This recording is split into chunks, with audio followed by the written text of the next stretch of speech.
나는 꿈을 가지고 있습니다. 나는 꿈이 있습니다. 라는 그런 연설의 내용이었습니다. 34살에 이 연설을 했고 그 이듬해 그는 35세의 최연소로 노벨 평화상을 수상을 했습니다. 그리고 4년 후인 1968년 그는 총격에 의해서 그의 나이 39살에 사망하게 됩니다. 마틴 루터 킹 목사님은 태어날 때부터 위대하게 태어났던 것은 아닙니다. 그도 평범한 목사였고 평범한 신앙인이었습니다. 그랬던 그가 26세 때 1955년 자기가 사는 지역의 몽고메리에서 로자 박스라고 하는 여인이, 흑인 여성이 버스에서 백인 남자에게 자리를 양보하지 않았다라고 하는 것 때문에 경찰에 연행이 되고 구속이 됩니다. 그 사건을 보면서 하나님으로부터 오는 분명한 비전을 깨닫게 됩니다. 그래서 그는 그때부터 인권운동을 시작하게 됐고요. 우리가 본 동영상은 1963년 워싱턴에서 있었던 평화대행진의 연설의 내용이었던 것입니다. 여러분, 오늘 꿈 이야기를 하려고 합니다. 오늘 본문이 요셉이 꾸었던 꿈에 관한 이야기예요. 그래서 꿈 얘기를 하려고 하는 거예요. 우리가 먼저 좀 생각해야 할 것은 꿈은 과연 무엇인가? 꿈은 왜 꾸게 되는가라고 하는 것을 좀 생각을 해야 될 것 같아요. 여러분, 꿈이라고 하는 것은 크게 두 가지로 대별될 수가 있습니다. 그 하나는 우리가 보통 꾸는 꿈, 잠자면서 꾸는 꿈이에요. 잠을 자다가 꾸는 꿈입니다. 그리고 깨어있는 상태에서 가지고 있는 꿈, 그것을 우리는 비전이다, 보통 그렇게 이야기를 하는 것입니다. 잠을 자면서 꾸는 꿈은 세 가지로 나눌 수가 있습니다. 첫째는 심리적인 꿈입니다. 우리가 보통 꾸는 꿈이에요. 뭐 태몽을 꿨다, 뭐 그런 이야기도 많이 하잖아요. 그래서 아들인 걸 알았다, 딸인 것을 알았다, 뭐 그렇게 보통 이야기를 합니다. 심리적인 이 꿈이라고 하는 것은 무의식적으로 우리 안에 내재되어 있는 것들이 꿈을 통해서 나타나게 되는 것입니다. 어떤 뭐 무서운 꿈을 드라마를 봤다든지 내가 누군가하고 싸웠다든지 하는 것들이 꿈에 나타나게 되는 것을 볼 수가 있는 것입니다. 두 번째는 계시적인 꿈입니다. 하나님의 뜻을 나타내기 위하여 계시하고 있는 것을 우리는 볼 수 있는 것입니다. 다니엘서 2장에 보면 느부갓네살 왕이 꿈을 꾸는데 그 꿈은 앞으로 되어질 세대들 간의 역사를 하나님이 꿈으로 보여주셨던 것입니다. 그것을 아무도 풀지 못했죠. 그러나 다니엘이 하나님이 해석할 수 있게 하셨고 그 느부갓네살의 꿈을 해석하고 있는 것을 우리는 볼 수 있습니다. 여러분, 구약시대에 하나님의 말씀이 완성되기 전에는 여러분, 하나님께서 여러 모양과 여러 방법으로 선지자들에게, 하나님의 사람들에게 계시하셨던 것을 우리는 볼 수 있는 것입니다. 그러나 성경이 완성됨으로 말미암아 이런 계시적 꿈은 끝났다, 여러분 그렇게 이해하시면 돼요. 성경이 완성됨으로 말미암아 계시에 관한 꿈은 더 이상 없다는 거예요. 이미 성경을 통해서 우리에게 다 말씀하셨고 성경을 통해서 하나님의 계획과 구원에 관한 하나님의 역사를 이미 다 말씀하셨어요. 그래서 따로 우리에게 꿈을 통해서 계시적 꿈을 주시는 게 아니라는 거예요. 세 번째는 영적인 꿈입니다. 개인의 신앙의 유익을 위해서 하나님이 오늘도 꿈을 통해서 말씀하시고 깨닫게 하신다는 거예요. 여러분, 마태복음 1장 2장에 보면 하나님이 요셉에게 꿈을 통해서 말씀하십니다. 마리아하고 이혼하려고 했는데 꿈에 그냥 데려와라, 그렇게 이야기하십니다. 또 어려움을 통해서 애굽으로 내려가라고 꿈에 말씀하십니다. 동방박사들에게도 이야기합니다. 헤롯에게 가지 말고 그냥 돌아가라 라고 말씀하시게 됩니다. 그런 것들이 꿈을 통해서 하나님이 말씀하셨던 것을 우리는 볼 수 있는 것입니다. 두 번째는 하나님이 자는 중에 꾸는 꿈이 아니라 내가 갖게 되는 꿈이에요. 보통 이것은 비전이라고 이야기합니다. 잠을 자는 상태에서 갖는 게 아니라 말씀을 들을 때, 기도하는 중에 하나님이 우리에게 비전을 주시고 꿈을 주시는 거예요. 그런데 이것도 두 가지로 나눌 수가 있습니다. 하나는 자신의 꿈이에요. 자신의 야망, ambitious라고 우리가 보통 이야기합니다. 자신을 위해서 뭔가를 하려고 하는 거예요. 희망사항이라고 이야기할 수 있고요. 자신의 바람입니다. 저도 때까지는 정치가가 되는 게 꿈이었어요. 학교에 정치가의 자녀들이 많이 있었어요. 그 당시에 국회의원 자녀들, 그 당시에 신민당 총재의 손자도 아버지가 국회의원이었고 할아버지가 신민당 총재였던 친구도 있었어요. 그 친구들하고 얘기하다 보니까 자연히 정치가가 돼야 되겠다 그런 꿈을 가졌어요. 물론 국민학교 된 대통령이 되겠다는 꿈을 가졌습니다. 그러나 고등학생이 되면서 나는 장군이 돼야 되겠다, 군인이 돼야 되겠다 그런 생각을 가졌습니다. 그러다 고등학교 2학년 때 하나님을 인격적으로 만난 다음에는 목사가 돼야 되겠다 그런 꿈을 가졌던 것입니다. 자신의 희망사항이에요. 자신의 바람입니다. 하나님으로부터 오는, 하나님이 주시는 비전이 있다는 거예요. 그래서 야망과 비전은 달라요. 나로부터 나오는 것, 내 생각, 내 바람, 내 희망사항, 이것은 하나님이 주시는 게 아니에요. 내 생각인 것뿐입니다. 하나님이 나에게 주시는 거예요. 내가 말씀을 읽는 중에, 말씀을 듣는 중에 하나님이 나에게 어떤 비전을 주시는 거예요. 하나님으로부터 오는 비전이 있다는 말입니다. 그런데 이 비전은, 하나님으로부터 오는 것은 여러분 하나님의 목적이나 가치의 그 방향이 일치해야만 하는 것입니다. 다른 말로 하면 하나님의 말씀에 일치해야 된다는 거예요. 하나님이 주신 비전이라고 하면서 성경과 전혀 일치하지 않는 것이라면 그것은 하나님이 주신 게 아니라 내가 그냥 가지고 있는 내 비전이고 내 꿈인 거예요. 내 야망이라고 이야기할 수 있습니다. 여러분, 하나님이 우리에게 주시는 분명한 것들이 있어요. 그것은 뭐냐면 창세기 1장 28절에 하나님이 우리에게 문화명령을 주셨습니다. 그리고 마태복음 22장 37절에서 40절에는 대계명을 주셨습니다. 그리고 마태복음 28장 19절로 20절은 우리에게 말하는, 하나님이 우리에게 주시는, 주님께서 우리에게 주신 지상명령이다라고 하는 그런 명령들이 있습니다. 여러분, 문화명령은 하나님께서 이 땅을 다스리라 우리에게 말씀하신 것입니다. 대계명은 하나님을 사랑하고 이웃을 사랑해라, 이것이 계명이다, 하나님이 우리에게 말씀하신 것입니다. 이것을 지켜야 된다는 거예요.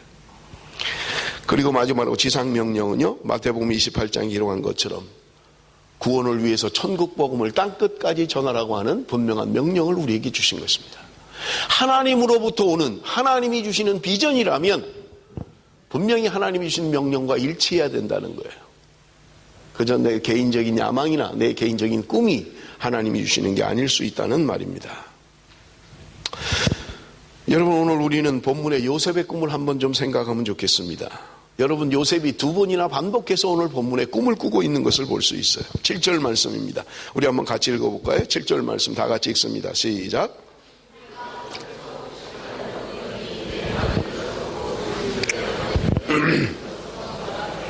구절에 반복해서 다른 꿈을 또 꿔요. 요셉이 다시 꿈을 꾸고 그의 형들에게 말하여 이르되 내가 또 꿈을 꾼즉 해와 달과 열한 별이 내게 절하더이다 하니라. 여러분, 성경은 오늘 본문 2절에 요셉이 꿈을 주었던, 하나님이 꿈을 주었던 게 17살이라고 이야기합니다. 저는 요셉에 대한 창세기 37장을 설교해야 되겠다고 미리 생각을 했기 때문에 이 본문에 대해서 아주 집중적으로 생각을 했어요.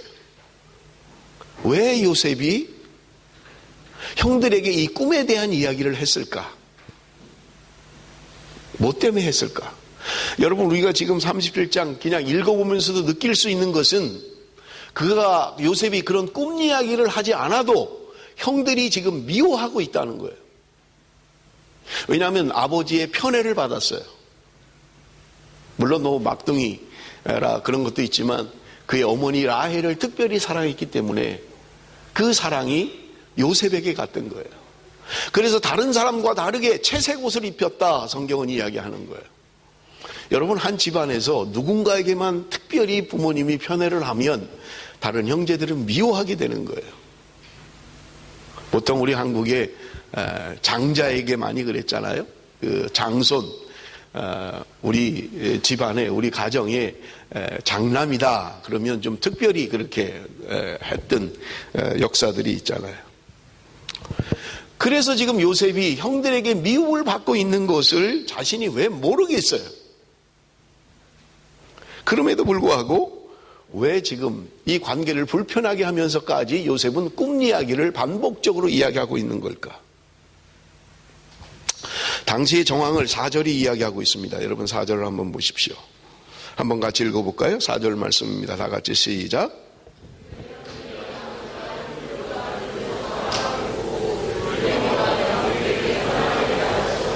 아버지가 특별히 요셉을 더 편애했던 거예요. 그것 때문에 지금 그를 미워했다. 그리고 그에게 편안하게 말할 수 없었다. 이렇게 이야기하는 거예요. 왜냐하면 뭐 조금 잘못하는 게 있으면 요셉이 아버지에게 고자질을 해버렸던 거예요. 형들이 뭔가 좀 잘못하면 아버지에게 쪼르륵 달려가서 고자질을 하는 거예요. 그러니 형들이 눈에 가시지요. 말을 편하게 할 수 없는 거예요. 형제들끼리 이야기할 수 있잖아요. 아버지 왜 그래? 오늘 뭐 아버지 왜 괜히 그래? 이렇게 할 수 있는데 그걸 가서 고자질해 버리니까 편하게 말할 수가 없는 거예요. 저 녀석은 아버지의 사랑을 독차지하는 녀석이야. 우리하고 다른 녀석이야. 그래서 미워하고 그들을 시기하게 됐다고 이야기하고 있는 것입니다. 그리고는 꿈 얘기를 하는 거예요. 그것도 꿈이 누가 들어도 알 수 있는 꿈이잖아요. 뭔지는 모르지만 기분 나쁜 꿈이었던 거예요. 그래서 여러분 여기 오늘 본문 8절에 보니까 형들의 반응이 기록되어 있습니다. 그의 형들이 그에게 이르되 내가 참으로 우리의 왕이 되겠느냐, 참으로 우리를 다스리게 되겠느냐 하고 그의 꿈과 그의 말로 말미암아 그를 더욱 미워하게 되었다. 꿈 내 내용이 뭐예요?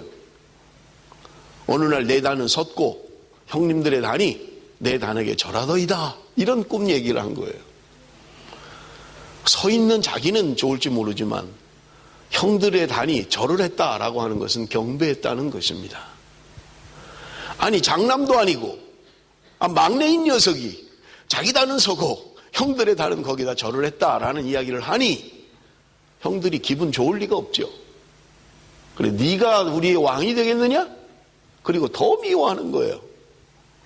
그런데 문제는요, 또 꿈을 꿨다는 거예요. 또 꿈을 꿨어요. 그런데 이번에는 그의 아버지마저 화를 냅니다. 10절 보십시오. 10절입니다. 그가 그의 꿈을 아버지와 형들에게 말하며 아버지가 그를 꾸짖고 그에게 이르되 내가 꾼 꿈이 무엇이냐? 나와 내 어머니와 내 형들이 참으로 가서 땅에 엎드려 내게 절하겠느냐?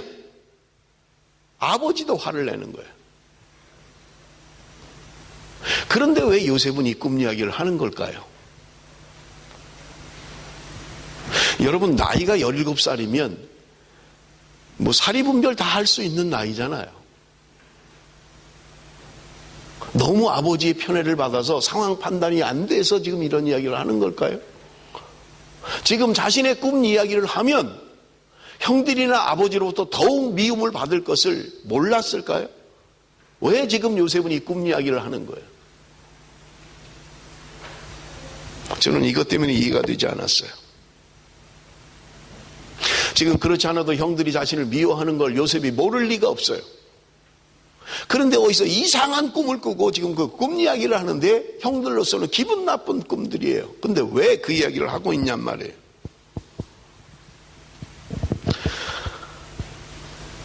저는 분명히 성경을 읽으면서 생각했던 게 뭐냐면 요셉이 특별한 꿈을 꾸긴 했지만 그 꿈의 의미를 몰랐다는 것입니다.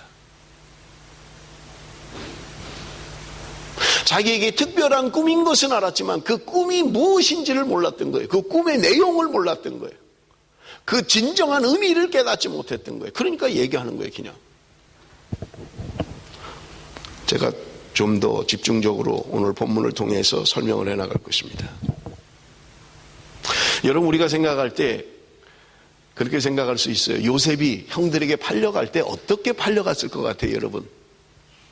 아버지의 심부름으로 가잖아요. 세겜 땅에 가서 형들이 어떻게 하고 있는지 보고 와라.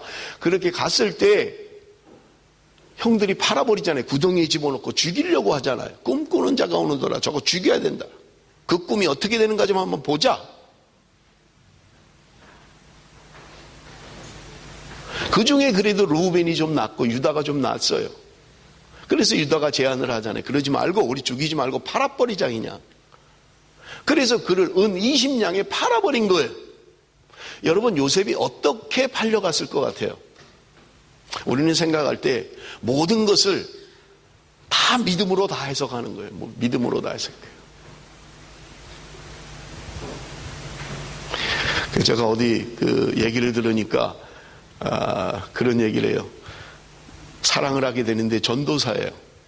여자가 전도사와 사랑하게 된 거예요. 그래서 어느 날 이제 그 여자 집에 인사를 하러 간 거예요. 그러니까 그 장모 될 사람이 그 장인 될 사람한테 자꾸 옆구리를 쿡쿡 찌르는 거예요.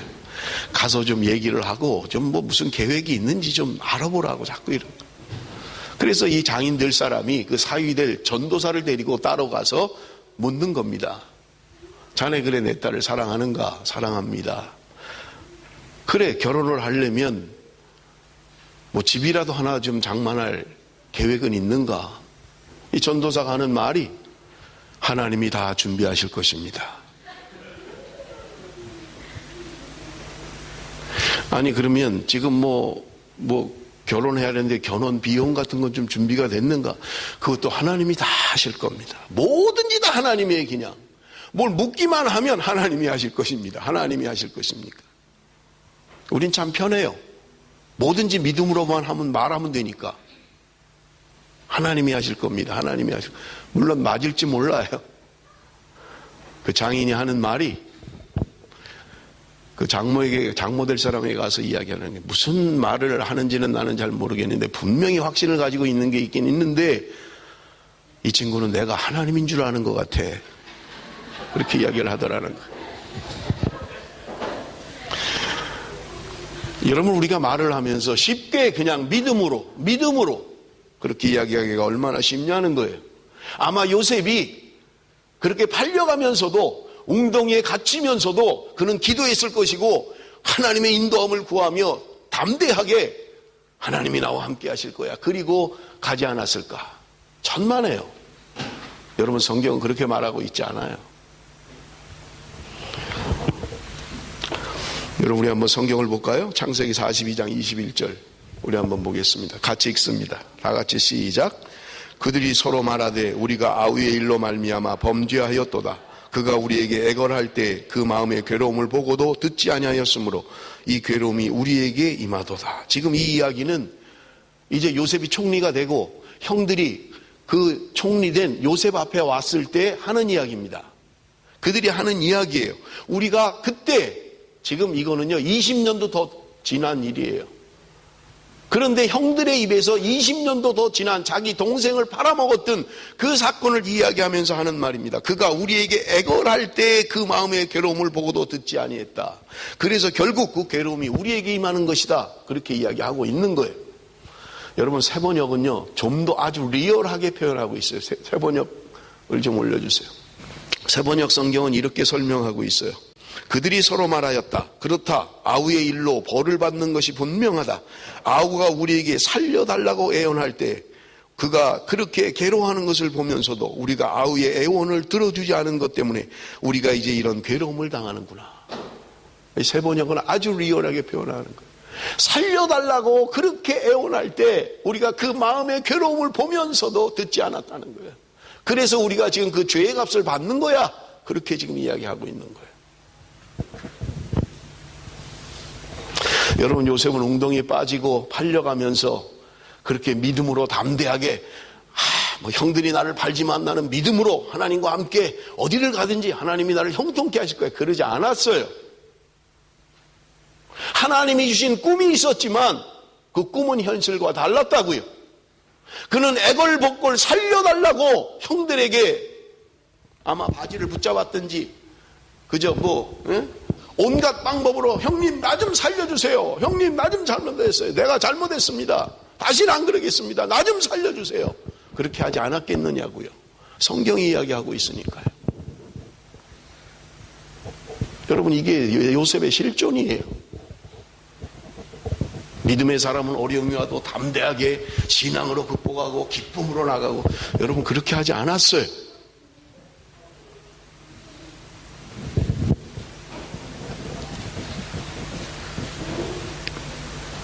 하나님이 주신 꿈인 줄 알았지만 특별한 꿈인 건 알았지만 그는 그걸 의미를 깨닫지 못하고 있었던 거예요.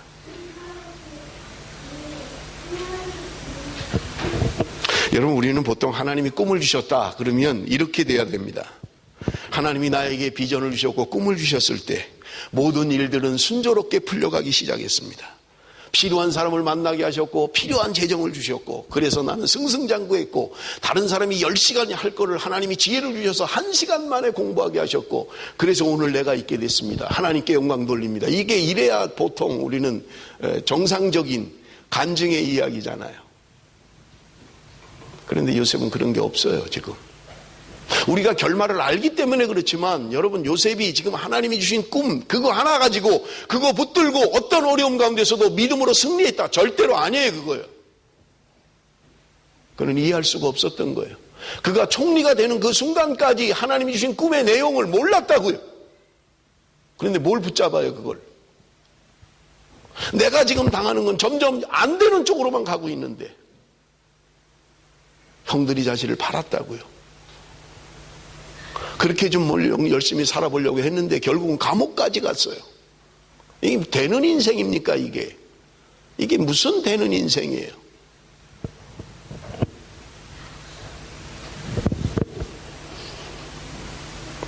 그냥 요셉은 아마 이쯤 되면 꿈이고 뭐고 그냥 먹고나 살면 좋겠다, 그냥 내가 좀 자유롭게나 좀 살았으면 좋겠다, 그렇게 하지 않았겠느냐고요. 저는 본문을 묵상하면서 요셉이 도대체 뭘 붙잡았을까? 뭘 가지고 살아갔을까? 무엇이 그를 살게 하는 존재 이유였을까? 하나님이 요셉아, 내가 앞으로 13년 후에 너를 높이 들어서 쓸 거야, 이런 언지를 주셨으면 그거라도 붙잡고 살았을 거예요. 그런 거 없잖아요.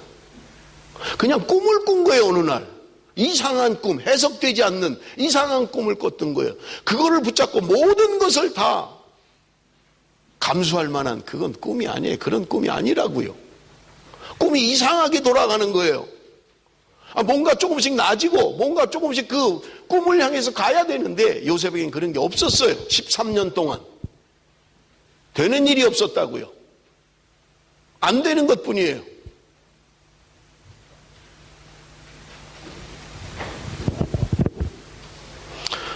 과연 요셉이 꿈 때문에 살았을까? 저는 그렇게 보지 않아요. 본문을 해석하면서, 본문을 이해하면서 그런 게 없다는 거예요. 그러니까 17살이나 먹었으면서 꿈에 대한 해석이 안 되니까 그냥 형들에게 그대로 주절주절 얘기한 거예요. 그 분명한 의미를 알았더라면 요셉은 절대로 얘기하면 안 돼요. 더 미움을 받는데 그걸 어떻게 얘기해요? 더군다나 엄마 아버지까지 나에게 절하더이다, 어떻게 그렇게 얘기할 수 있냐고요. 여러분, 그 당시에 그 문화 속에서 불가능해요. 절대적인 존재인데 아버지는 어떻게 아버지가 나한테 절을 합니다라고 이야기하냐고요. 못해요. 그는 몰랐기 때문에 그런 거예요. 특별한 꿈인 건 알았지만 그 내용을 몰랐다니까요. 의미를 몰랐어요. 그런데 뭘 그걸 붙잡고 살아가냐고요. 아니에요. 그는 꿈을 붙잡았던 게 아니에요.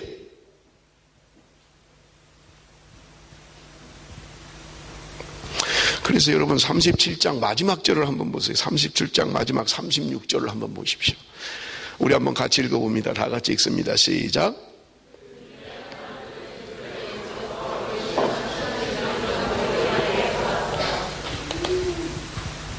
여러분, 마지막 36절이 애굽에서 바로의 신하 칭위대장 보디발에게 팔았다라고 하는 것으로 끝이 납니다. 그리고 38장은 삽입된 거예요. 유다와 다말에 대한 이야기예요. 요셉과 관계없는 이야기를 하고 있어요. 그리고 39장에 다시 시작하면서 요셉에 대한 이야기를 합니다. 39장 1절에서 3절 한번 봅니다. 우리 한번 좀 같이 좀 한번 더 읽으면 좋을 것 같아요. 말씀을 집중해서 여러분 읽으십시오. 같이 읽습니다. 다 같이 시작.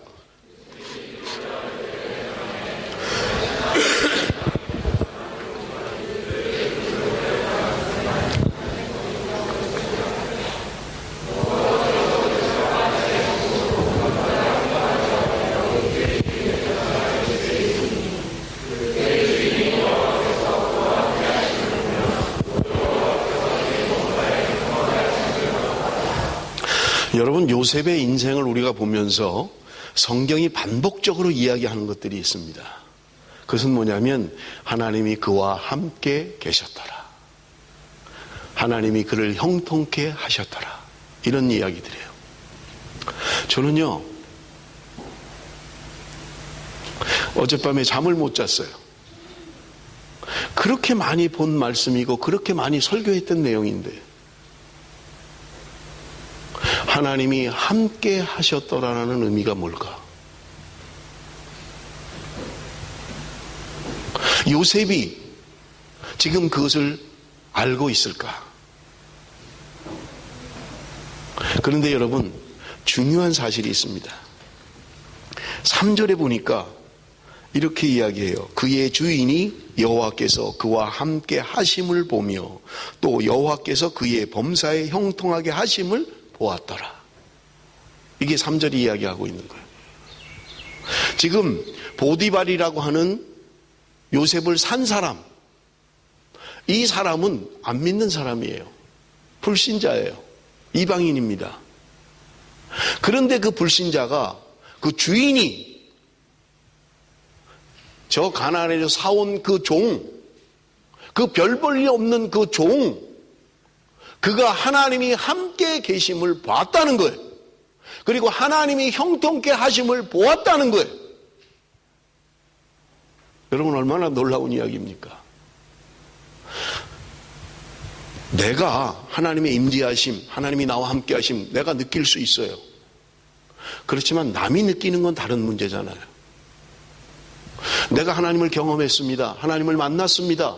기도하는 중에 하나님을 보았습니다. 그건 개인적인 거예요. 그렇지만 다른 사람이 그 사람은 하나님이 함께 계신 걸 내가 봤어. 그는 범사의 모든 일에 하나님이 형통케 하시는 걸 내가 봤어. 라고 하는 말은 다른 얘기예요. 그의 삶 가운데 분명하게 살아계신 하나님을 보여줬다는 거예요. 그렇다면 요셉인 본인은 그걸 몰랐을까 하는 거예요. 다른 사람은 하나님이 함께 계심을 보고 형통케 하는 걸 봤다라고 하는데 정작 본인은 모를 수 있냐는 거예요. 저는 그렇게 생각하지 않아요. 남이 내가 하는 것을 통해서 보고 그것을 느낄 정도라면 본인이 왜 모르겠냐고요. 여러분, 세상 사람들은, 이방인들은, 안 믿는 사람들은 내 안에 있는 믿음을 볼 수가 없어요. 내가 믿는 하나님을 절대로 볼 수가 없습니다. 내 믿음이 삶으로 드러날 때, 내 믿음이 행동으로 드러날 때 안 믿는 사람은 단지 행동만 보는 거예요. 그리고 그들이 그가 하나님과 함께 하셨다. 그가 범사에 형통케 하셨다. 하나님이 이렇게 이야기하는 것은 그 본인이 분명히 느낄 수 있어야 된다는 거예요. 저는 답을 여기서 찾았던 것입니다. 하나님이 주신 꿈은 아직도 해석이 되지 않는 거예요. 뭔지 몰라요. 어떻게 될 것인지 몰라요.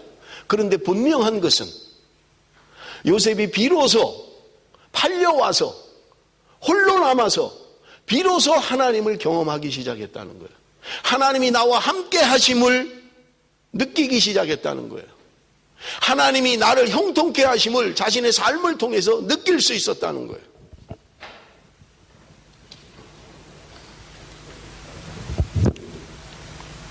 여러분, 말씀을 드렸습니다마는 한번 상상을 해보십시오. 그냥 성경 이야기니까 남의 얘기, 알지도 못하는 요셉인지 뭔지 아브라함인지 그런 거 말고 여러분, 진실로 나에게 일어나는 일이라고 한번 가정을 해보세요. 형들이 작당을 해서 나를 팔아먹었어요. 여러분, 어떻게 살 수 있겠습니까? 정신병자가 돼야 정상이에요. 어떻게 형들이 자기를 파냐고요. 돌아야 돼요. 이건 정상이에요. 그게 아니면 평생을 복수해. 내 이것들 언젠가 만나기만 만나면 가만두지 않을 거야. 죽여버릴 거야. 그런 분노로 살아야 정상이에요. 그렇잖아요. 어떻게 형들이 자기를 파냐고요.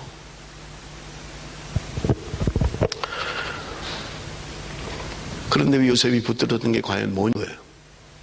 꿈이 해석도 되지 않고 형들은 나를 팔았고 내가 열심히 살았지만 감옥에 가고 이 일들을 어떻게 해석을 해야 되냐고요. 뭐가 요셉을 존재케 하는 근거였냐고요. 뭘 붙들고 살았겠냐고요. 저는 다른 게 아니라고 생각해요. 하나님이 함께 하셨다는 거예요. 여러분이 하나님이 함께 하셨다는 것은요, 추상적인 게 아니에요. 그냥 영적인 feeling, 영적인 느낌, 그런 게 아니라 내 삶 가운데 하나님이 함께 계심을 분명하게 느낄 수 있었다고요. 무엇이 요셉을 13년 동안 17살에 팔려가서 30살에 총리가 될 때까지 13년 동안 그를 포기하지 않게 하고 붙들고 있었던 것, 그것은 하나님이 함께 하심이었던 것입니다. 그런데 이해할 수 없는 건 또 하나 있어요. 왜 하나님이 13년 동안 그 세월을 힘들게 하셨을까? 우리가 야곱을 이야기하면서 함께 했잖아요. 돌아오는데 30년이 걸렸다고 이야기했잖아요. 요셉은 13년이 걸려서야 하나님의 꿈이 성취되고 이루어지는 거예요.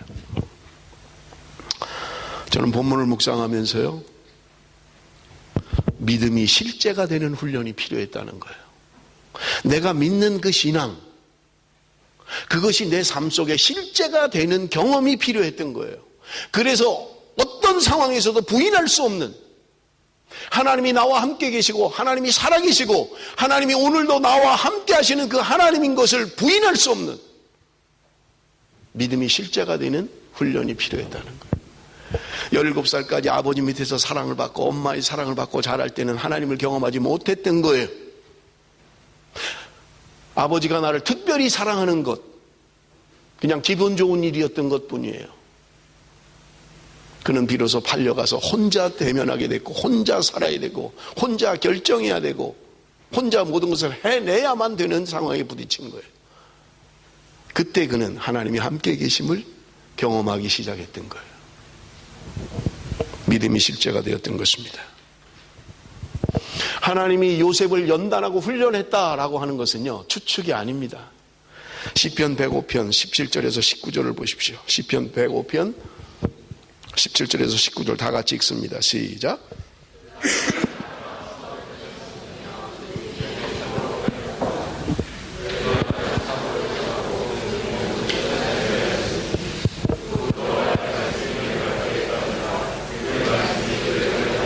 하나님이 단련했다는 거예요. 요셉을 훈련시켰다는 거예요. 나의 가는 길을 그가 오직 아시나니 그가 나를 단련하신 후에는 내가 정금같이 나으리라. 욥기 23편 10절의 말씀이잖아요.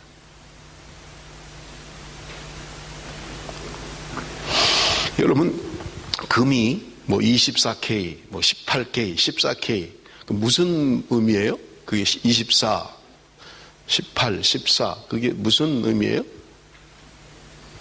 혹시 아시는 분이 있나요?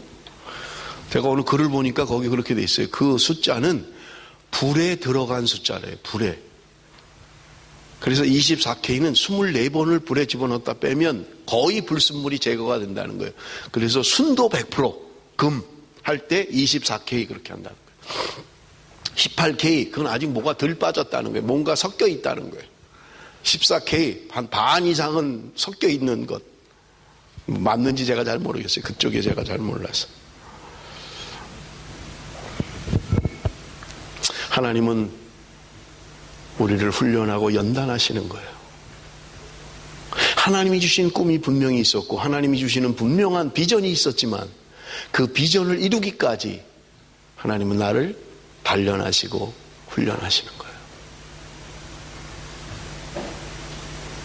힘들어서 그것을 피해버리면 언제나 다시 시작이에요. 다시 돌아와서 다시 시작해야 돼요.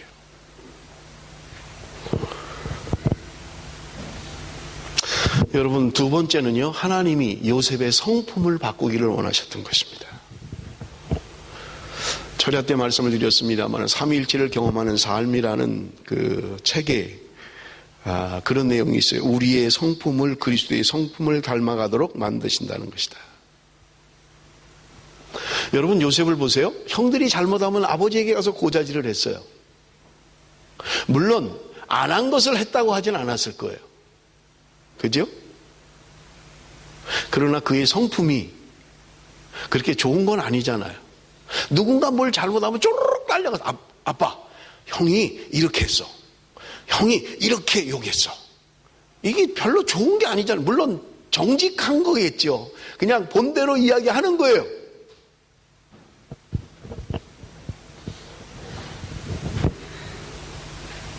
그런데 여러분, 우리가 요셉의 인생을 보면 그의 삶이 바뀌고 그의 인생이 바뀌는 걸 우리는 볼 수 있습니다. 창세기 50장 20절입니다. 창세기 50장 20절이에요. 당신들은 나를 해하려 하였으나 하나님은 그것을 손으로 바꾸사 오늘과 같이 많은 백성의 생명을 구원하게 하시려 하셨나니. 요셉이 우리가 아는 것처럼 그의 성품이 정직하고, 그래서 누가 뭐 잘못하는 거 고지고대로 말하고 뭐 좋은 거라고 한번 해봅시다. 그래서 뭐 보는 대로 이야기하고, 뭐 만약에 그랬다면 요셉이 나중에 총리가 돼서 그의 형들을 만났을 때 분명히 책망했어야 돼요. 형들은 잘못한 겁니다. 20여 년 전에 나를 그렇게 팔면 안 되지요. 분명히 했어야죠. 그런데 그는 지금 두려워하는 형들 앞에 지금 하고 있는 이야기예요. 당신들은 나를 해하려고 했지만 하나님은 그것을 선으로 바꿔주셨습니다. 왜냐하면 오늘날 많은 백성을 구원하기 위해서 하나님이 그렇게 바꾸셨다는 거예요. 여러분, 같은 사건을 보는 시각이 달라진 거예요. 해석하는 능력이 달라진 거예요. 문제를 보는 관점이 바뀌었다는 거예요. 다른 사람을 적어도 이해하고 품을 수 있는 사람이 됐다는 거예요.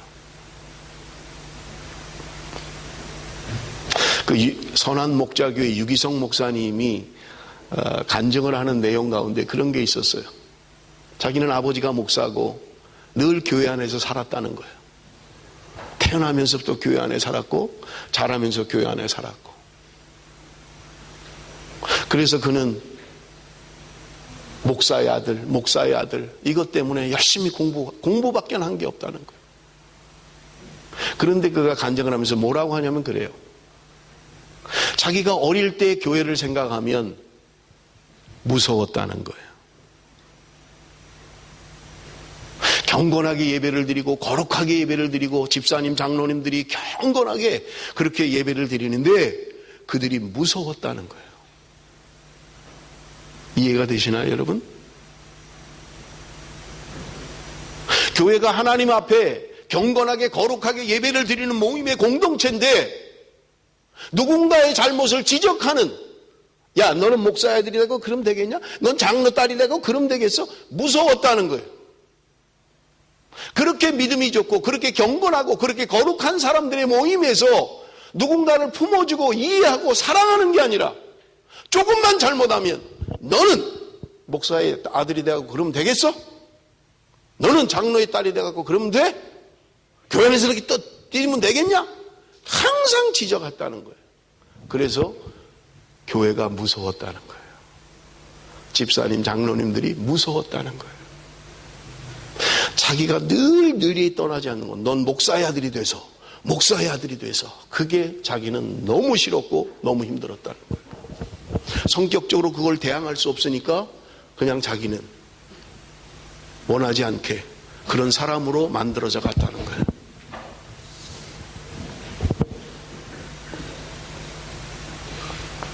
사랑하는 성도 여러분, 교회를 오시면 편안하십니까? 우리의 자녀들이, 우리 함께 예배를 드리고 있잖아요. 우리의 자녀들이 교회를 오면 사랑을 느끼고 편안함을 느끼고,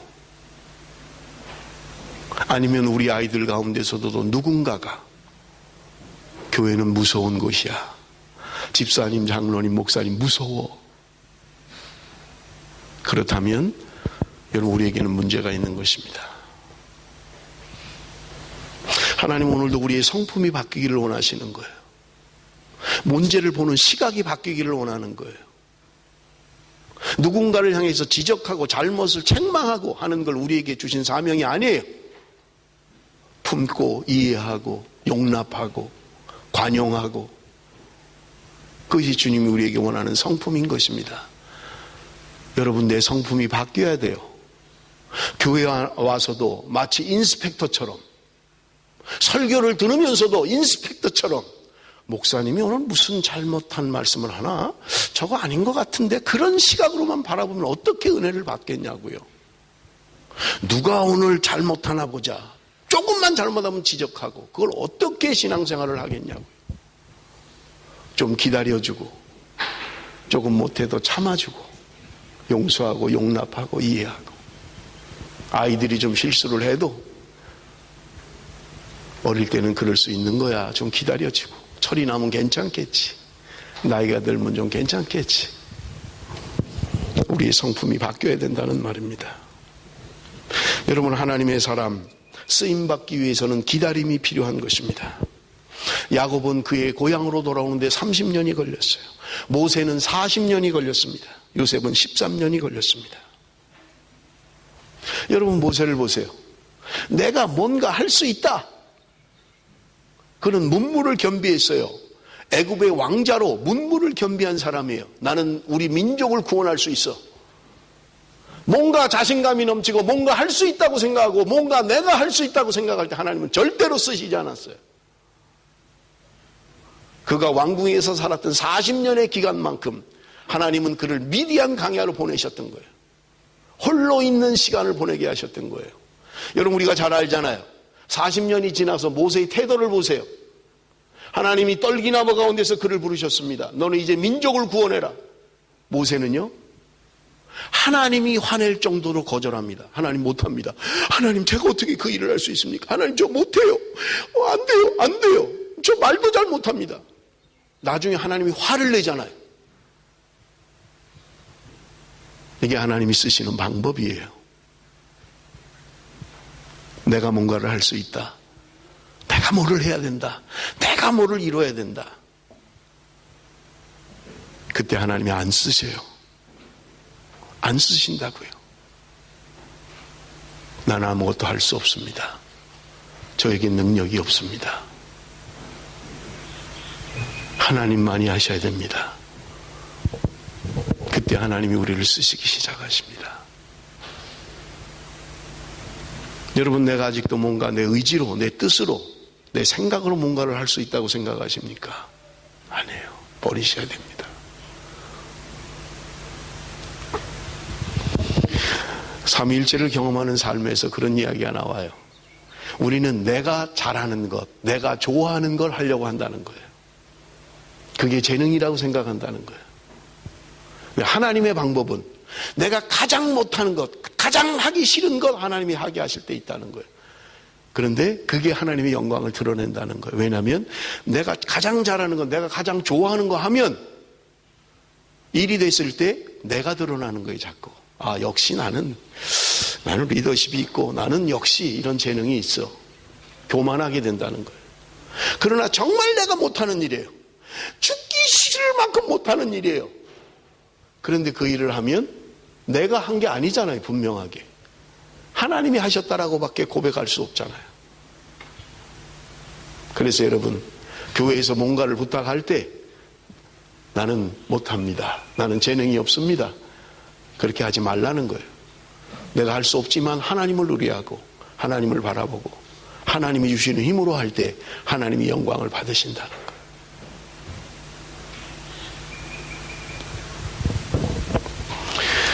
마지막으로 여러분, 하나님은 꿈을 이루기 위해서, 하나님의 꿈을 이루기 위해서는 최선을 다해야만 합니다. 여러분, 요셉의 삶을 보세요. 하나님이 주신 꿈이 있었다고 해서 다른 거 다 손 놓고 그러고 있지 않았어요. 아, 하나님이 주신 꿈이니까 언젠가 이루어질 거야. 내가 기다리기만 하면 돼. 인내하면 돼. 여러분, 절대로 그렇지 않아요. 여러분, 우리가 이미 살펴본 것처럼 그의 주인 이방인이 하나님을 믿지 않는 사람이 요셉을 이야기할 때 하나님과 함께 하셨다, 범사에 형통케 하셨다, 하나님이 그에게 형통케 하셨다라고 고백했잖아요. 그것은 요셉이 적어도 그저 주인이 안 보면 농땡이나 치고 적당히 해가며 그저 지 꿈이나 지 야망이나 지 욕심이나 부리며 그렇게 살지 않았다는 게 분명히 보이잖아요. 그는 최선을 다했던 거예요. 그의 삶에 온전히. 그러니 이방인의 눈에도, 안 믿는 사람 눈에도 아, 저 사람 하나님이 함께하는 사람이야, 하나님이 형통케 하는 사람이야 라고 고백할 수 있었다. 여러분, 우리가 감옥에 갔을 때 억울하잖아요. 아니, 지금 주인의 부인이 나를 유혹한 거예요. 내가 그걸 거절한 거라고요. 그런데 오히려 모함을 받고 감옥에 갇혔어요. 적어도 2년 이상을. 그러면요, 그는 감옥에서도 계속 떠들어야 돼요. 내가 사실은 억울한 거야. 그 여자가 날 유혹했다고. 난 진짜 억울해. 난 진짜 이거 어떻게 해. 이래야 돼. 정상이에요. 그런데 여러분 보세요. 성경을 보십시오. 감옥에서도 그가 얼마나 충실하게 있는지 간수장이 그를 인정을 했어요. 간수장이 그의 충실함을 인정을 했다고요. 그래서 그 감옥 안에서 일하는 거를 요셉에게 맡겼잖아요. 대충 살지 않았어요. 하나님이 주신 꿈이라고 해서, 하나님이 주신 비전이라고 해서 대충 살지 않았다고요. 어떤 누구보다, 어떤 상황에서도 그는 최선을 다하는 삶을 살았던 거예요. 여러분, 우리는 어떻습니까? 하나님이 나에게 이런 꿈을 주셨습니다. I have a dream. 나는 하나님이 주신 꿈이 있습니다. 하나님이 주신 비전이 있습니다. 그렇다면 반드시 대가를 지불해야만 합니다. 반드시 대가를 지불해야 돼요. 그 꿈이 크면 클수록, 그 비전이 크면 클수록 우리는 대가를 지불할 각오를 해야만 합니다.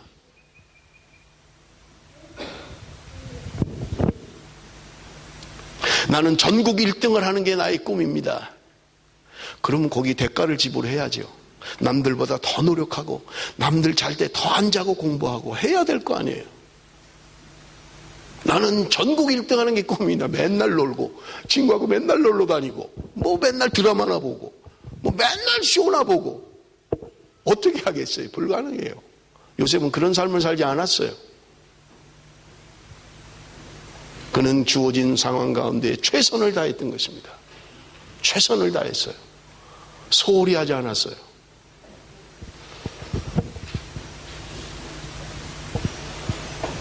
여러분, 집중해야만 합니다. 내 모든 것을 집중해야 돼요. 여러분 사업이 됐든, 여러분 직장 생활이 됐든, 학업이 됐든 최선을 다해야만 합니다. 매너리즘에 빠지지 마십시오.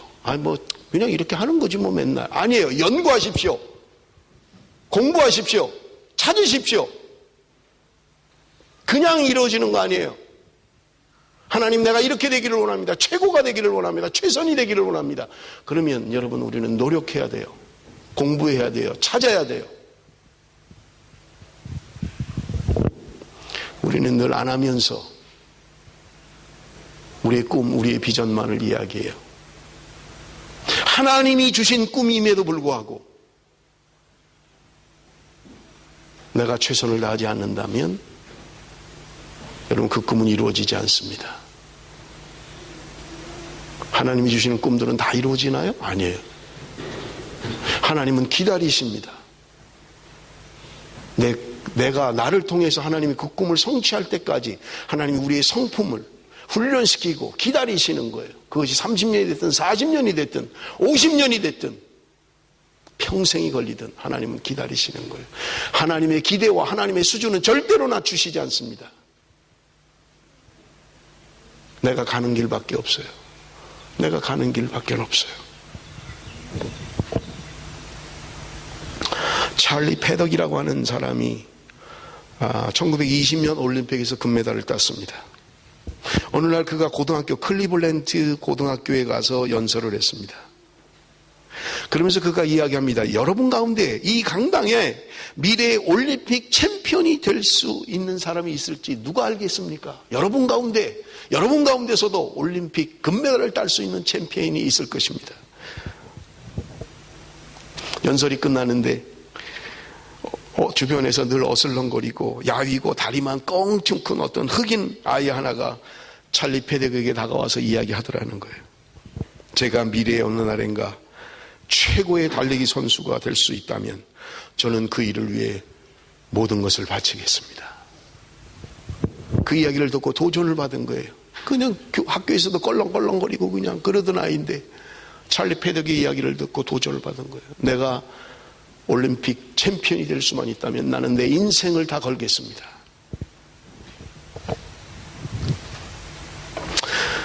그때 찰리 패덕이 이야기했습니다. 할 수 있네 젊은이. 자네가 그것을 자네의 목표로 삼고 모든 것을 그 일에 쏟아붓는다면 분명 자네는 그렇게 될 수 있네.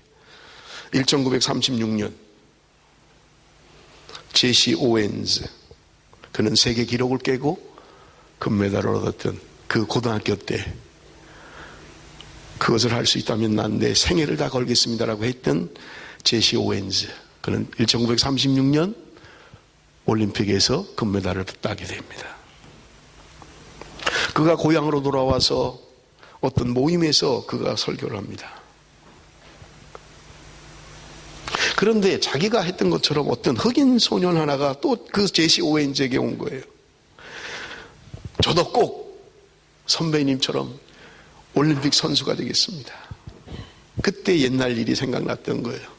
찰리 패덕이 자기에게 했던 말이 기억났던 거예요. 그에게 이야기합니다. 큰 꿈을 가져라. 그리고 내가 가진 모든 것을 거기에 쏟아부어라. 1948년 해리슨 발라드는 올림픽에서 금메달을 따게 되는 것입니다. 사랑하는 성도 여러분, 하나님이 주신 꿈이 있습니까? 하나님이 나에게 주신 비전이라고 생각하는 것들이 있습니까? 그렇다면 여러분의 인생을 모두 드리고 최선을 다하십시오.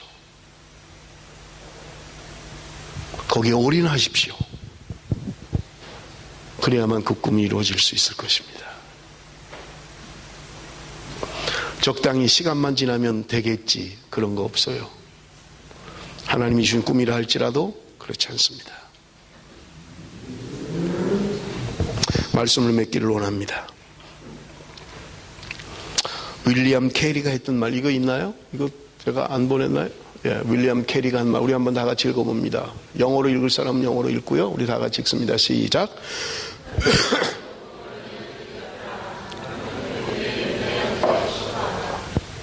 하나님으로부터 위대한 일을 기대하라. 하나님을 위해 위대한 일을 시도하라. 현대 선교의 아버지 윌리엄 캐리가 했던 말입니다. 사랑하는 성도 여러분, 하나님이 나에게 주신 꿈이 있습니까? 그 꿈을 위하여 하나님은 나를 시련의 용광로에, 고난의 용광로 속에 나를 집어넣으실 것입니다. 나는 단련되고 훈련되어야만 합니다. 하나님 나의 성품을 바꾸기를 원하시는 것입니다. 하나님의 꿈을 위하여 최선을 다하는 것을 하나님이 원하시는 것입니다. 사랑하는 성도 여러분, 그 영광의 나를 위해서 내 인생의 모든 것을 바쳐도 헛된 것이 아닙니다.